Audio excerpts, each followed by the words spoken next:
यहाँ पर जो जातीय असमानता थी वो एक बहुत ही उनके माइंड में, उनके पास ये बात थी कि जो जातीय असमानता है उससे कभी भी देश में राष्ट्रीय एकता का विकास हो ही नहीं सकता है।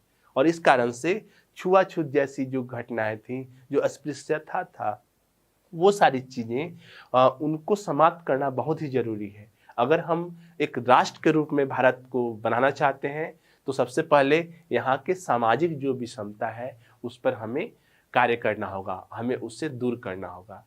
और इसके लिए उन्होंने प्रयास भी किए। जैसा कि मैंने बताया कि असहयोग आंदोलन की घटना जब होती है और जब इसमें चौरा-चौरी कांड की घटना के बाद महात्मा गांधी पर राजद्रोह का आरोप लगाया जाता है और इन्हें जल्द ही गिरफ्तार करते हैं राजद्रोह के आरोप में। और जो ब्रिटिश जो जज थे, उनके द्वारा इन्हें 6 वर्षों की सज़ा सुनाई जाती है। हालाँकि इनके स्वास्थ्य कारणों से इनकी सज़ा को कम किया जाता है और 1924 ईस्वी में ही महात्मा गांधी को रिहा कर दिया जाता है, यानी कि जेल से मुक्त किया जाता है।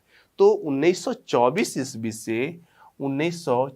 ईस्वी से लेकर के 1928 29 ये जो ईस्वी था, इसके बीच में महात्मा गांधी के द्वारा कई रचनात्मक कार्य किए जाते हैं।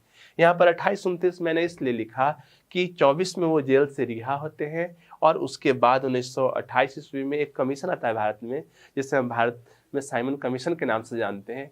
उस समय से इनकी जो भूमिका है राजनीति में, वो धीरे-धीरे सक्रिय होने लगती है। ये अवधि जो थी 24 से 29 के बीच में, इस अवधि में वो रचनात्मक कार्यों की ओर अधिक ध्यान देते हैं। वो उन्हें ऐसा महसूस होता है कि हमें कार्य करने की ज़रूरत है उस स्तर पर जहाँ से समाज के प्रत्येक व्यक्ति को ऐसा महसूस हो कि वो भारत के नागरिक हैं।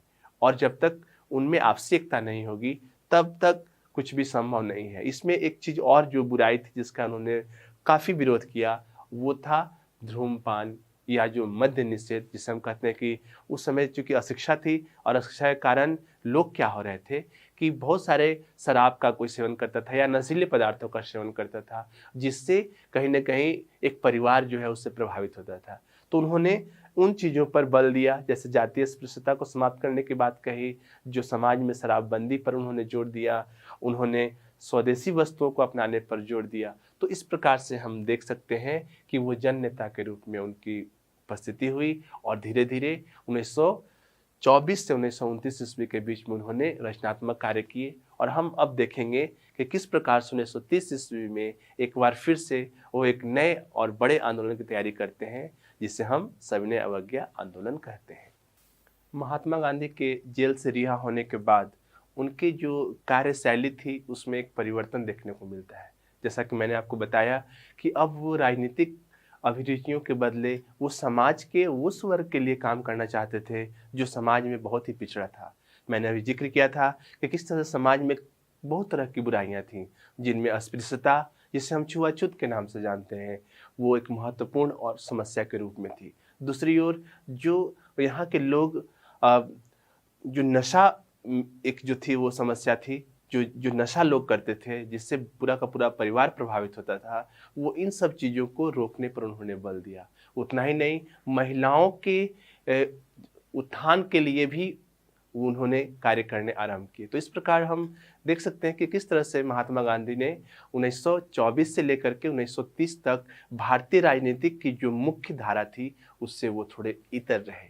लेकिन इस बीच में मैं आपको बता दूं कि जैसा कि आप देख रहे हैं व्हाइट बोर्ड पर कि मैंने जिक्र किया है स्वराज पार्टी का, यानी कि इस समय जो घटनाएं क्या-क्या होती हैं उनके अनुपस्थिति में या उनके मुख्य धारा में नहीं रहने के कारण, तो थोड़ा-सा मैं ब्रीफ पे जाता हूँ कि 1923 ईस्वी में एक पार्टी गठन होती है जिसे कहते हैं स्वराज पार्टी, और इस पार्टी का जो गठन था वो चित्तरंजन दास और मोतीलाल नेहरू उनके द्वारा किया जाता है। और इस पार्टी की जो अवधारणा थी वो ये थी कि हमें ब्रिटिशर्स का तो विरोध करना है, लेकिन हमें उनके साथ उनके बनाए गए कानूनों के अंतर्गत जा करके उस प्रणाली में, उस सिस्टम के साथ कार्य करने हैं जिसके अंतर्गत हम उनका विरोध करें। यानी कि वो विधानसभा में, विधान मंडलों में जा करके उसका विरोध करना चाहते थे।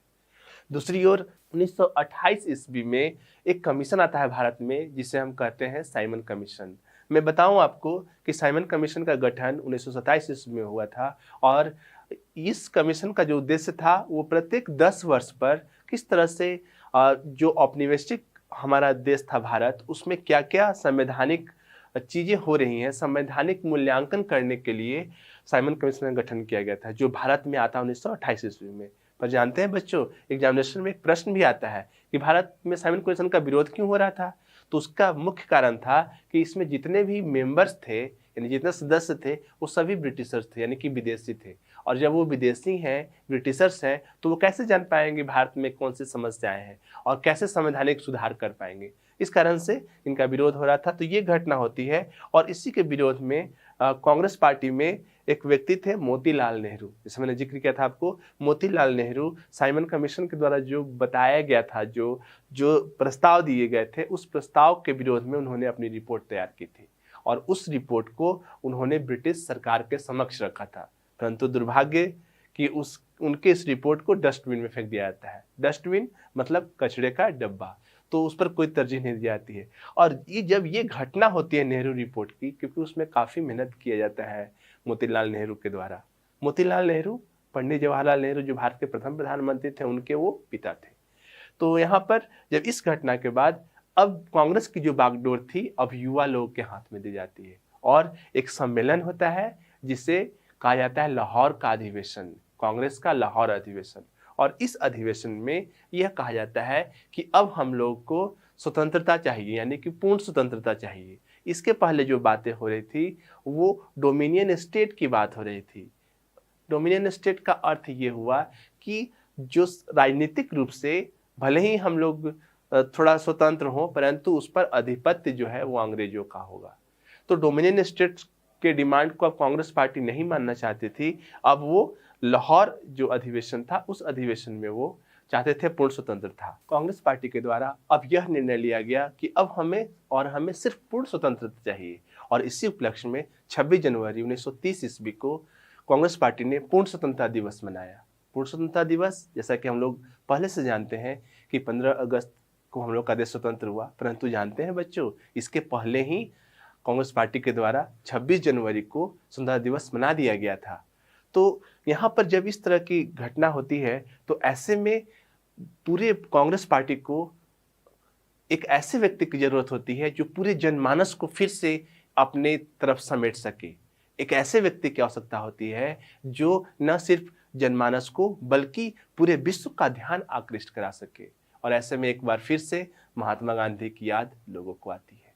तो यहाँ पर जो पंडित जवाहरलाल नेहरू थे, जो कि उन पहले भी उनसे काफ़ी प्रभावित थे, तो महात्मा गांधी को वो आमंत्रित करते हैं कि आप एक बार सक्रिय राजनीति में आइए और जो देश में घटनाएं हो रही हैं, चाहे वो साइमन कमीशन का आना हुआ हो या नेहरू रिपोर्ट को व्यर्थ कर देना हो या लाहौर के अधिवेशन में यह प्रण लेना कि हमें स्वतंत्रता ही चाहिए, तो उन सबों के लिए महात्मा गांधी की आवश्यकता थी।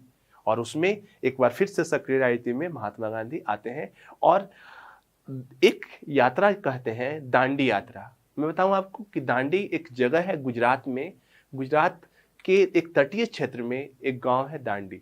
अब यहाँ बात होती है कि दांडी की यात्रा क्यों की जाती है, तो बच्चों मैं आपको बता दूं कि इसी घटनाक्रम में ब्रिटिश सरकार के द्वारा एक बहुत ही महत्वपूर्ण रोजमर्रा की वस्तु, जिसे हम नमक कहते हैं, उस पर टैक्स लगाया जाता है। और टैक्स भी कितना, 12 गुना।